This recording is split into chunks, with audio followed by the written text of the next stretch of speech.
Vous mangez bien, vous allez à la salle de sport, mais la balance ne bouge pas. C'est frustrant, mais vous n'êtes pas seul. Beaucoup de gens vivent ce plateau de perte de poids, si difficile à comprendre.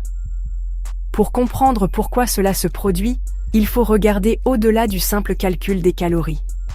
De nombreux facteurs influencent le poids, notamment la génétique, le métabolisme et les hormones. Ces facteurs jouent un rôle crucial dans la façon dont notre corps traite les aliments et utilise l'énergie.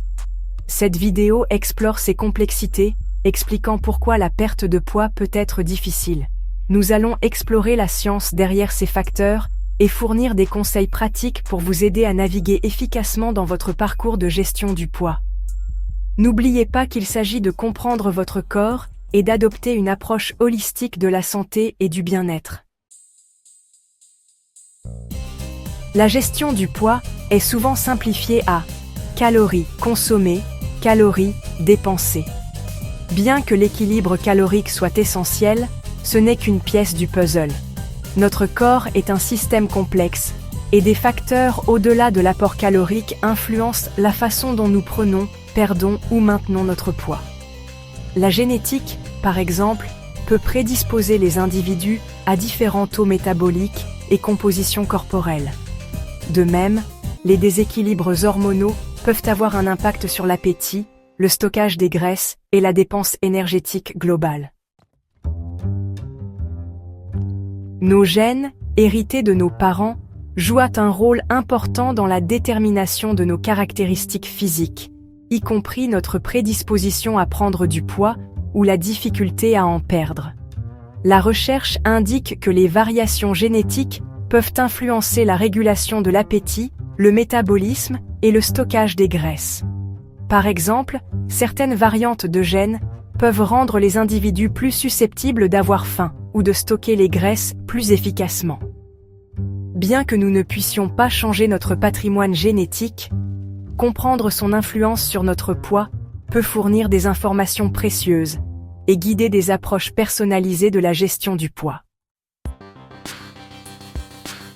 Le métabolisme fait référence au processus chimique dans notre corps qui transforme les aliments en énergie. Plusieurs facteurs influencent le taux métabolique, notamment l'âge, le sexe et la composition corporelle. Un taux métabolique plus élevé signifie que notre corps brûle plus de calories au repos, ce qui facilite la perte ou la gestion du poids. À l'inverse, un métabolisme plus lent peut entraîner une prise de poids ou une difficulté à perdre du poids, même avec de l'exercice et une alimentation saine. Section 5. Les hormones. Les messagers de la régulation du poids. Les hormones agissent comme des messagers chimiques, régulant diverses fonctions corporelles, notamment l'appétit, le métabolisme et le stockage des graisses. Les déséquilibres dans les hormones clés comme l'insuline, la leptine et la gréline peuvent perturber ces processus, entraînant une prise de poids ou des difficultés à perdre du poids. Par exemple, la résistance à l'insuline, une condition où les cellules du corps ne répondent pas correctement à l'insuline, peut entraîner une augmentation du stockage des graisses et une prise de poids. Section 6. Composition corporelle. Muscle versus graisse. Se concentrer uniquement sur le poids peut être trompeur, car cela ne fait pas la différence entre la masse musculaire et la masse grasse. Le muscle est plus dense que la graisse, ce qui signifie qu'un kilo de muscle prend moins de place qu'un kilo de graisse. Par conséquent, deux individus ayant le même poids peuvent avoir des compositions corporelles très différentes. Développer ses muscles grâce à la musculation peut augmenter le métabolisme, ce qui aide à la gestion du poids. Section 7. Conseils pratiques pour suivre ses progrès. Au lieu de se fier uniquement à la balance, considérez ces méthodes pour suivre vos progrès. 1. Prenez vos mensurations. Mesurez régulièrement votre tour de taille, vos hanches et vos cuisses pour suivre les changements dans la composition corporelle. 2.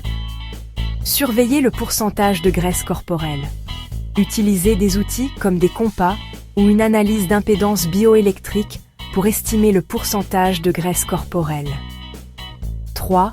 Évaluez l'ajustement de vos vêtements. Faites attention à la façon dont vos vêtements vous vont. Deviennent-ils plus amples? 4. Évaluez vos niveaux d'énergie. Une augmentation de l'énergie et de l'endurance accompagne souvent une amélioration de la condition physique et de la composition corporelle. Section 8. Conclusion. Adoptez une approche holistique. La gestion du poids est un parcours à multiples facettes influencé par la génétique, le métabolisme, les hormones et les choix de vie. S'il peut être frustrant de connaître des paliers de perte de poids ou des difficultés malgré vos efforts, comprendre ces complexités est crucial pour développer une approche durable et efficace. N'oubliez pas que le poids n'est qu'un indicateur de santé parmi d'autres. Se concentrer sur le bien-être général en adoptant une alimentation équilibrée, en pratiquant une activité physique régulière et en gérant le stress peut contribuer à de meilleurs résultats pour la santé. Section 9. Avertissement. Cette vidéo est à titre informatif seulement et ne constitue pas un avis médical. Consultez les professionnels de la clinique Marsan-Georges pour obtenir des conseils personnalisés sur la gestion du poids. Abonnez-vous à notre chaîne pour plus de vidéos sur la gestion de votre santé.